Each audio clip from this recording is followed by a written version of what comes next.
नमस्कार, दोपहर का नंबर 1 डिबेट शो आप देख रहे हैं। मैं हूं आपके साथ अनुराग सिंह। एक देश एक चुनाव, तो आखिर इंडी गठबंधन क्यों दिखाया था? अगर रामनाथ कोविंद कमेटी की सिफारिश को माना गया तो 2029 में देश में एक साथ सारे चुनाव हो जाएंगे। अब आप सोचे होंगे कि ऐसा कैसे होगा, तो मैं आपको ये बताऊं कि ये पहला मौका नहीं है। इससे पहले 1967 तक देश में एक ही साथ चुनाव होते रहे थे। फिर असेंबली भंग, लोकसभा भंग, इन्हीं चक्करों में अलग अलग चुनाव होने लगे। आज हालात ये है कि इस पर देश के टैक्स पेयर्स का 60,000 करोड़ रुपया पानी की तरह बह जाता है। और यही वजह है कि पीएम नरेंद्र मोदी ने एक बार फिर से एक साथ सारे चुनाव करवाने की पहल की। लेकिन विपक्ष को यह रास नहीं आ रहा है। सवाल इस बात को लेकर है कि आखिर देश का पैसा बच रहा है तो फिर विरोधी क्यों इसको लेकर विरोध कर रहे हैं? क्या यह सिर्फ मोदी की जीत का डर है जिससे विपक्ष घबराया हुआ है? यह रिपोर्ट आप जरा देखें।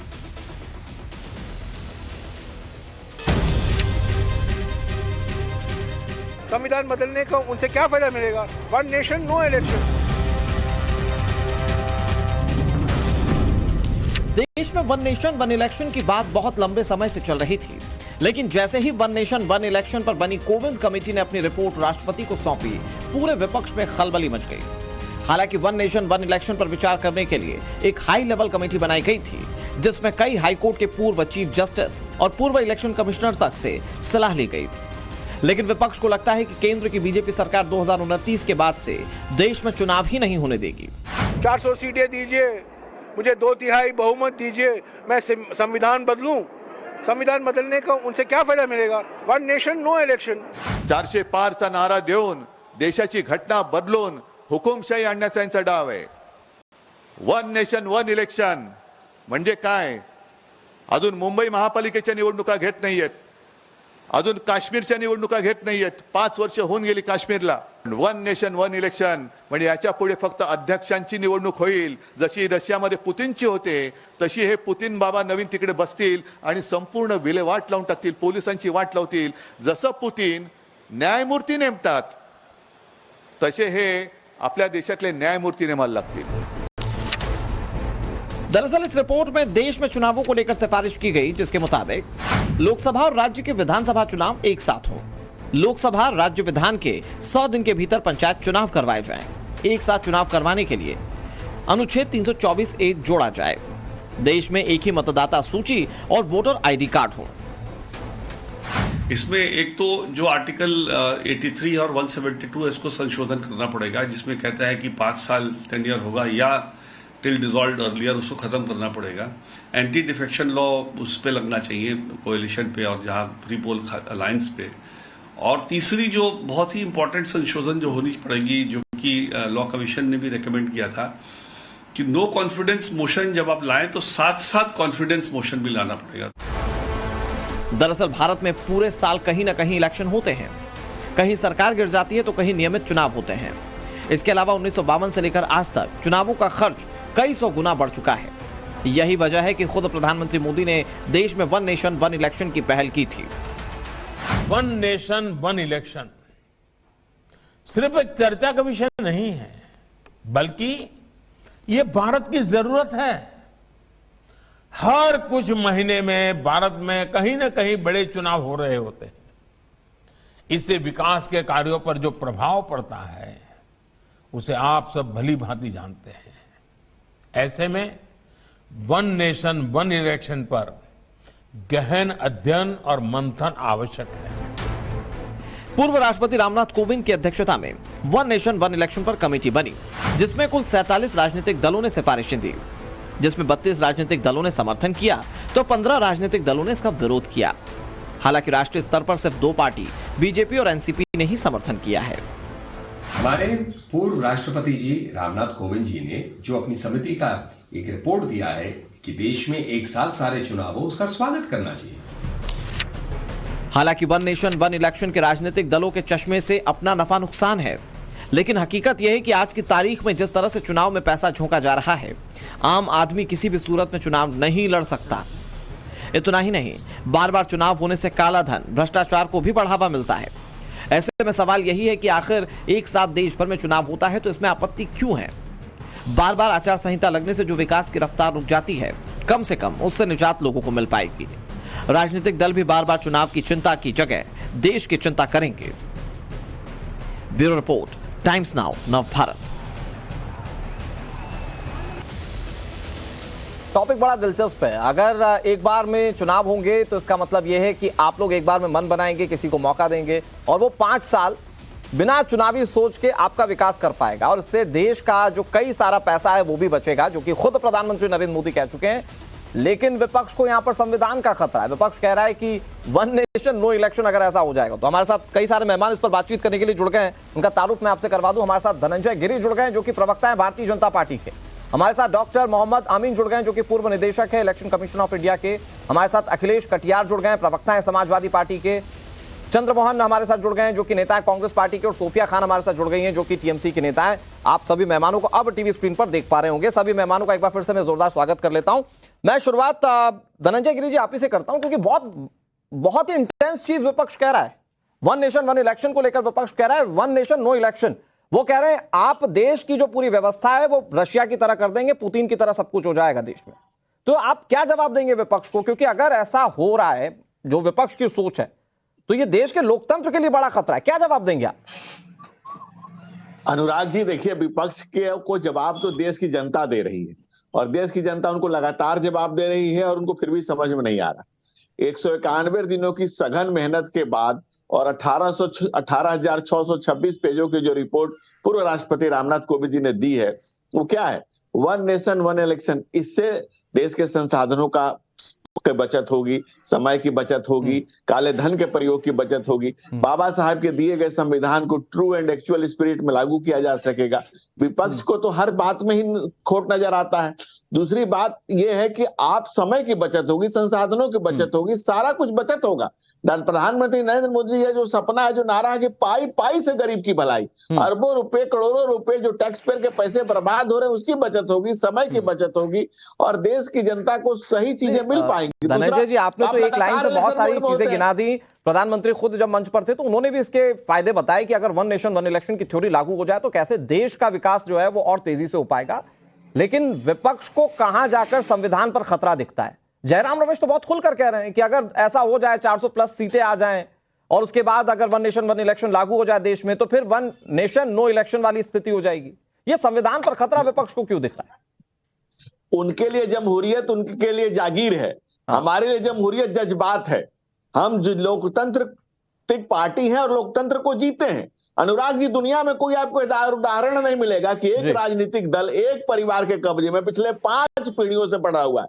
एओ ह्यूम की स्थापित की गई कांग्रेस, अलेन ऑक्टोवियो ह्यूम एक विदेशी व्यक्ति ने जिस कांग्रेस को स्थापित किया था, आज भी वो कांग्रेस एक पार्टी के कब्जे में है। तो उनके लिए जमहूरियत जागीर हो सकती है। ठीक है, हमारे लिए जज्बात है, हमारे लिए जीवन मूल्य है, हमारे लिए राष्ट्र का, और इसीलिए विकास के लिए वन नेशन वन इलेक्शन की थ्योरी पर भारतीय जनता पार्टी और केंद्र सरकार गौर कर रही है। ठीक है, मैं धनंजय जी फिर आपके पास आऊंगा। मैं अब सीधे चंद्रमोहन जी के पास चला जाता हूं। चंद्रमोहन जी, मैं कुछ कहता तो आपको लगता है कि मैं बीजेपी की तरफ से कह रहा हूं या कोई और बात है। अब तो बीजेपी ने आपको जवाब दिया इस पर। अब आप मुझे बताइए सर कि बीजेपी जो बता रही है कि कोई भी देश में रिफॉर्म होगा, जो रिफॉर्म देश की भलाई के लिए, देश के लिए अच्छा हो, क्या आंख बंद करके उसका विरोध करना ही क्या आज विपक्ष की परिपाटी है? और आप लोग तो डरा भी रहे हैं अलग से कि इससे संविधान खतरे में आ जाएगा। कैसे सर? देखिए अनुराग जी, आपके प्रश्न का प्रणाली का जवाब कुछ और था और धनंजय जी कहां चले गए कि विपक्ष हार जा होता है, विपक्ष को सत्ता चाहिए होती है और सत्ता के साथ जाते जमहूरियत के जज्बात। बिल्कुल ठीक, आप तो जमहूरियत के जज्बात के साथ खेलते हैं। आप जमहूरियत के जज्बात का इंसाफ कहाँ करते हैं? अगर आपको इंसाफ करना होता तो एक नेशन एक धर्म एक मजहब के अंदर आप कई धर्मों की बात करते हैं। एक नेशन एक धर्म के अंदर कई जात के अंदर आप उस जातों का वर्गीकरण कर देते हैं। एक नेशन एक धर्म के अंदर आप स्वतंत्रता सेनानी और आज के नेताओं के अंदर समन्वय करके उसको पाट देते हैं। एक नेशन एक धर्म के अंदर आप नेहरू वर्सेस पटेल कर देते हैं, पुलिस वर्सेस खिलाड़ी कर देते हैं। तो कितना नेशन आप तोड़ेंगे? कितने जमहूरियत के जज्बातों के साथ खेलेंगे? और जो प्रश्न ये उठता है कि आपको 400 सीटों के आंकड़े का जो आप लेकर, जिसके दम को अभी आपके पास आया नहीं है और उसके बावज पे आप पहले ही लोकतंत्र से खेलने की कोशिश कर रहे हैं। चुनाव किस लिए होता है धनंजय भाई? चुनाव लोकतंत्र की प्रणाली के अंदर अधिकार है कि कोई भी देश का वासी, किसी भी स्टेट के सूबे का व्यक्ति नहीं, लेकिन अगर उसको अपनी लेकिन सरकार या अपना बीजेपी तो नेता बहुत पसंद खुलकर ना कह रही है हो, चंद्रमोहन जी, तो अपने उस बीजेपी चुनाव बहुत खुलकर प्रणाली को कह रही है बदल दे। कि इससे बार बार जो विकास रुकता था, मसलन अगर चुनाव है किसी राज्य में तो आचार संहिता लागू होगी, उससे विकास रुकेगा, उससे पूरी राजनीतिक पार्टियां जो है वो सिर्फ चुनाव पर फोकस करेगी, जनता पर ध्यान नहीं दे पाएगी। तो बीजेपी तो इसे बहुत साफ इंटेंट के साथ बता रही है कि इससे देश का पैसा भी बचेगा, वक्त भी बचेगा और जनता का विकास हो पाएगा। वो बहुत स्ट्रेट फंडे पर आपको ये बताने की कोशिश कर रहे हैं कि वन नेशन वन इलेक्शन फायदे का सौदा है।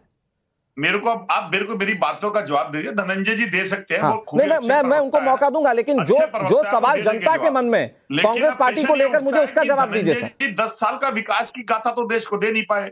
आज 10 साल गुजर जाने के बाद देश के अंदर जो डबल इनकम करनी थी किसानों की, किसान डबल आके बैठ गए फिर दोबारा से। हाँ, मैं आ रहा हूं धनंजय जी, एक मिनट। स्टेट के अंदर आग लगी हो और उसका खिलाड़ी एक ट्रॉफी लेकर पूरे वर्ल्ड में घूम जाए वो वीडियो, और वो दुहाई करता हो मेरे देश के प्रधानमंत्री को और मेरे देश के नेता चंद्रमोहन जी, आप ठीक कह रहे होंगे, बात ना करें। आज मुद्दा वन नेशन वन इलेक्शन का है सर। एक साथ चुनाव होने से कैसे विपक्ष को लोकतंत्र खतरे में है, मैं तो दरअसल ये समझना चाह रहा हूं, क्योंकि आपने जब ये कहा तो जनता के प्रति आपकी जिम्मेदारी बढ़ जाती है। ऐसा तो नहीं कि सिर्फ डर बैठाकर आप लोग सिर्फ चुनाव में जाने की कोशिश कर रहे हैं कि सरकार जो कर रही है वो गलत ही कर रही है। आज तो बिना लोकतंत्र के एक स्टेट जल रहा है और वो प्रधानमंत्री से दुआई कर रहा है। उसके बाद हिटलर ये है कि चंद्रमोहन जी, एक मिनट, ठीक है, मेरे साथ एक्सपर्ट बैठे हुए हैं, पूर्व चुनाव आयुक्त हमारे साथ बैठे हुए हैं, उन्होंने ये पूरी प्रक्रिया को बहुत करीब से देखा है। फिर उसके बाद मैं पॉलिटिकल पार्टियों के पास जाता हूं चंद्रमोहन जी, इसके बाद मैं आंकड़ों पर भी बात करूंगा चंद्रमोहन जी, लेकिन मैं अपने साथ जो विशेष मेहमान बैठे हुए हैं मोहम्मद आमिन, मैं उनका रुख कर लेता हूं। सर, चुनाव की प्रक्रिया कितनी इंपॉर्टेंट होती है, इसमें जनता का ध्यान कितना ज्यादा रहता है, विकास कार्य इसमें कैसे बाधित होते हैं, और मुझे यह भी बताइए सर कि देश का पैसा जो बचाने की बात सरकार कह रही है, अगर वन नेशन वन इलेक्शन हो जाए तो वो देश का पैसा कैसे बच पाएगा? देखिए, ये बहुत दिनों से बात चल रही थी और ये कोई नई बात नहीं है। ये 1952 से लेकर 1967 तक जो देश के चुनाव हुए, इस वक्त कांग्रेस की सरकारें थी, ऐसा नहीं है। ये जो प्रक्रिया को डिरेल किया गया वो कांग्रेस के रिजीम में ही किया गया।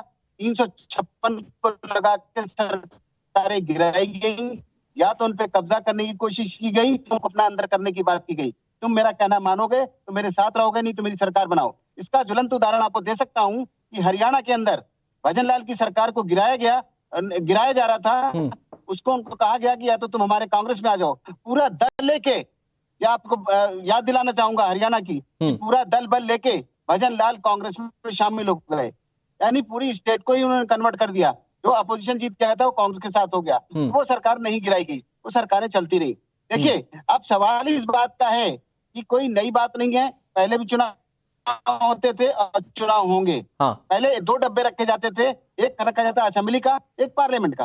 अब आप देखिए, अभी जो ये रिपोर्ट सबमिट की गई है, इस रिपोर्ट में 83 और 85 की बात की गई पार्लियामेंट के लिए, और 172, 174 के लिए बात की गई है असेंबली के लिए, और 356 की बात की गई है जो इन्फोर्स किया जाता है वहां पर राष्ट्रपति शासन की।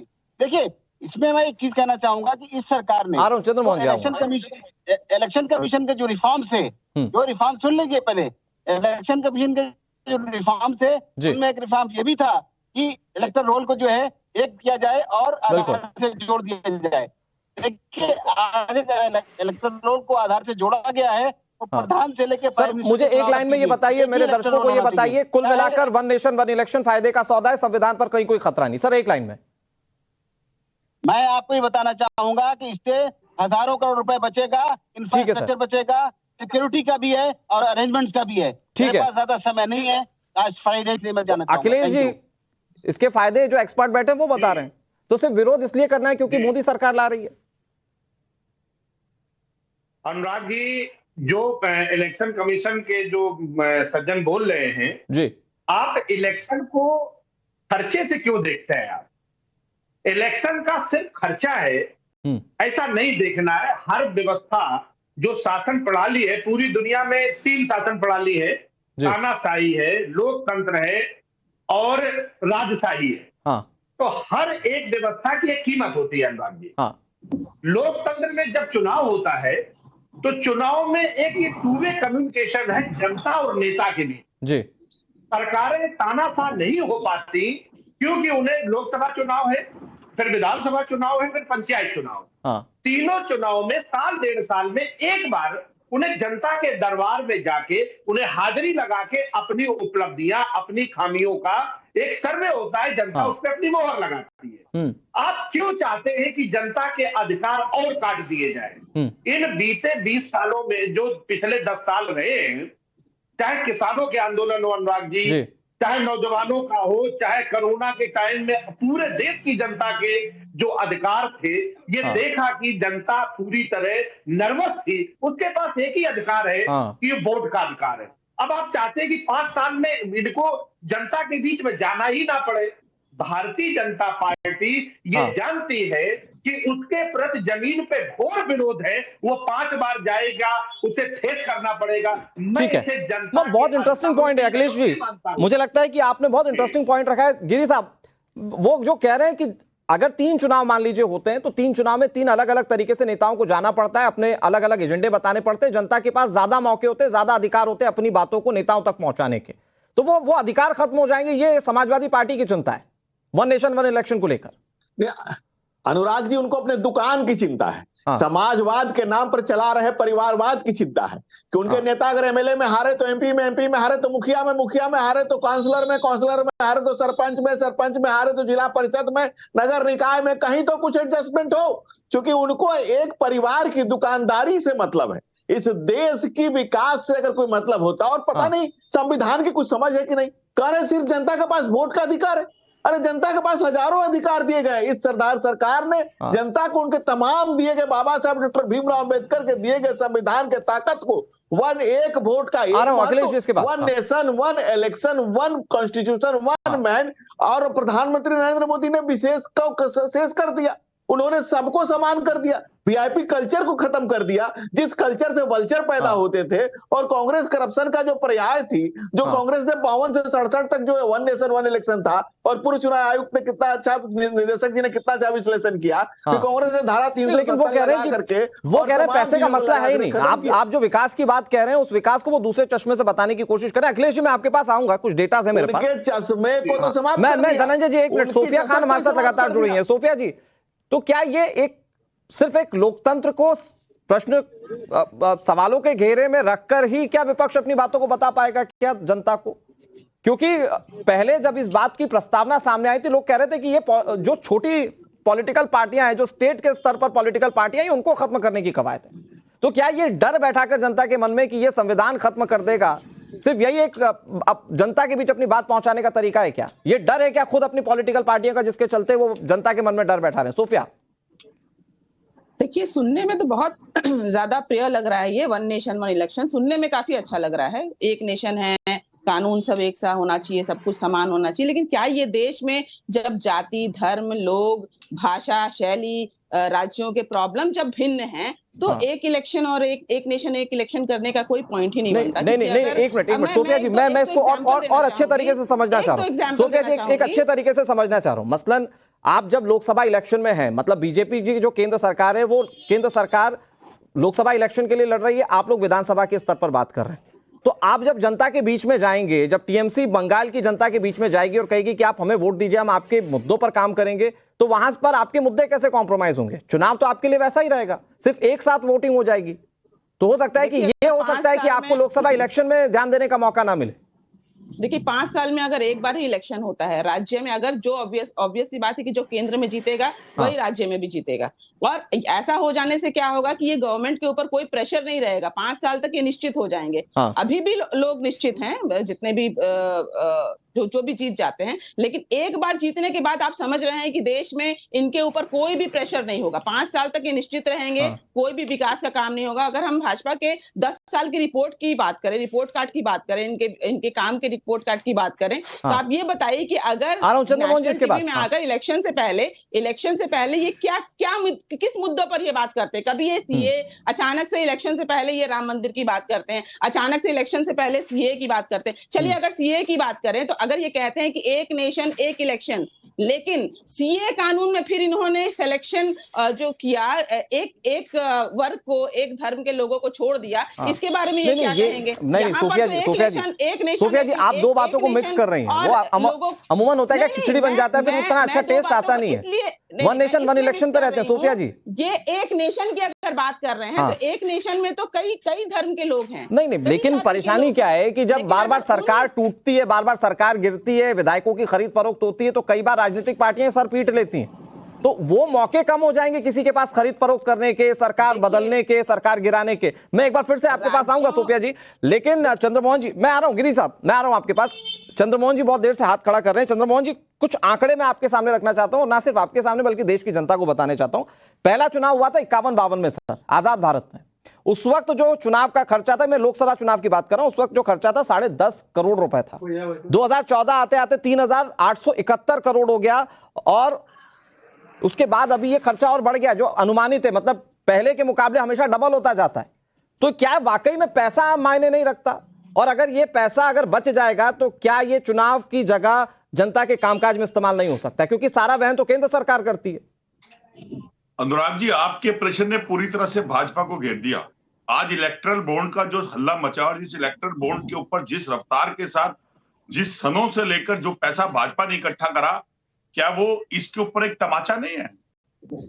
जिस पैसे की बात खर्च करने की आज भाजपा कर रही है, तो वो फिर उसको इलेक्ट्रिक बॉन्ड के थ्रू वो चंदा लेने की जरूरत क्या थी, और उसको पारदर्शिता दिखाने की लेट क्यों थी? और पारदर्शिता में छुपाने की भी चंद्रमोहन जी, आप चूंकि एक पॉलिटिकल पार्टी के बड़े नेता हैं, मैं जानता हूं इस बात को कि आप ये अच्छे तरीके से समझते होंगे कि चंदे को लेकर गेम क्या है, विवादों के टेंशन, चंदा पार्टियों के लिए क्या है, ये सब जानते हैं सर, तो उस पर बात नहीं करते। लेकिन जो केंद्र सरकार के पास गैजेटेड रकम है वो खर्च होती है चुनाव में। क्या थे अनुराग जी, मेरा वक्तव्य पूरा होने दीजिए प्लीज। हाँ, और नहीं सर, क्योंकि आप मिक्स कर रहे हैं ना, तो मैं चाहता नहीं कि जनता इस पर कंफ्यूज हो, मैं चाहता हूं कट टू कट बात हो।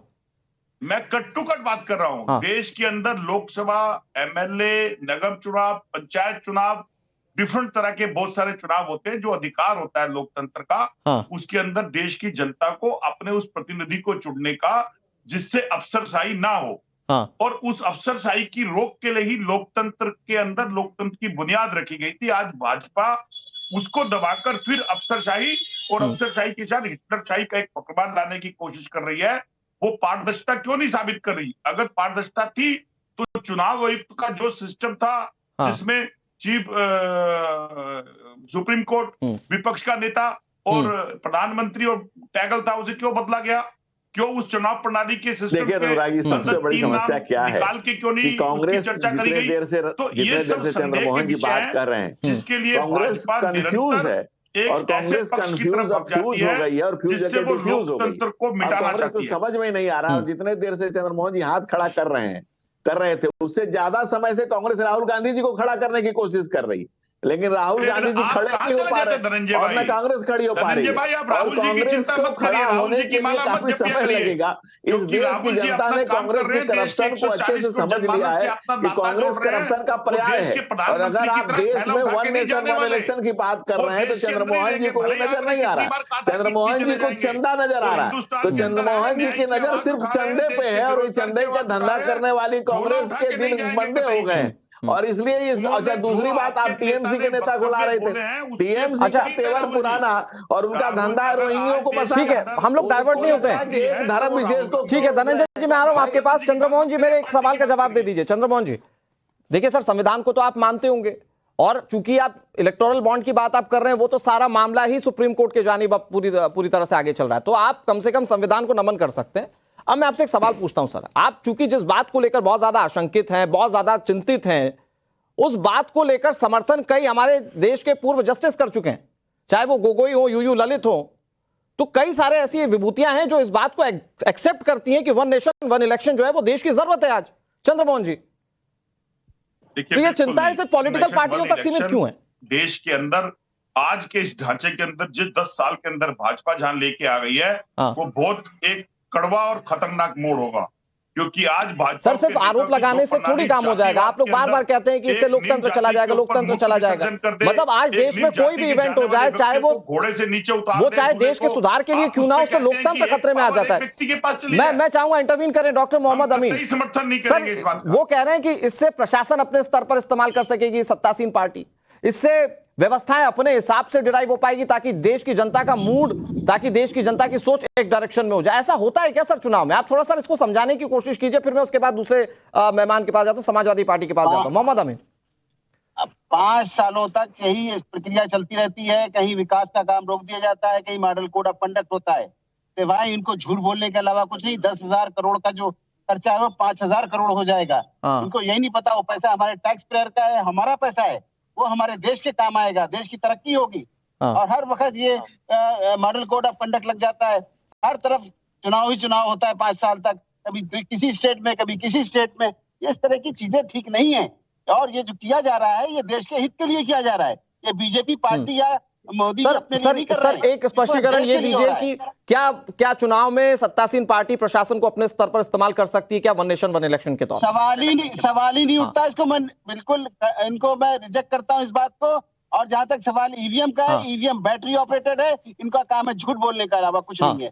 जो बाहर बंद की गई मशीन है वो इंटरनेट की वजह से बंद की गई है, इंटरनेट की वजह से। वो इंटरनेट कनेक्शन था, हमारा बैटरी ऑपरेटेड है। ठीक है सर, ठीक है सर, ठीक है चंद्रमोहन जी एक मिनट। आपके साथ जो इंडिया अलायंस में साथ में है अखिलेश कटियार जी, वो हमारे साथ हैं। अखिलेश जी आप कह रहे थे पैसा मुद्दा ही नहीं है सर, लेकिन ये बात किसी से छिपी थोड़ी नहीं। एक मिनट अखिलेश भाई प्लीज मेरा सवाल सुन लीजिए, फिर मैं चाहता हूं कि आप उस पर जवाब दीजिए। आप कह रहे थे पैसा मुद्दा नहीं है। दरअसल देश का हर विकास कार्य जो है वो पैसे से ही होगा।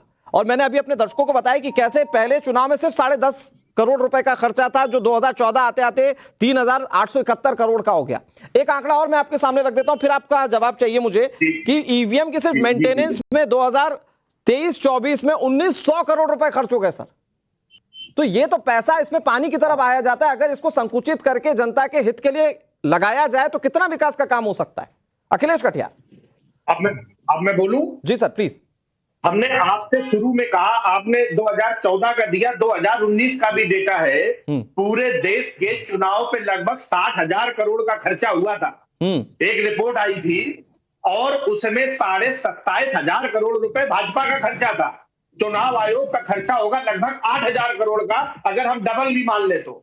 और 8,000 करोड़ रुपए चुनाव का खर्चा है। मोदी सरकार अपने सरकार की नीतियों की ब्रांडिंग पे 60,000 करोड़ रुपए खर्च किया है।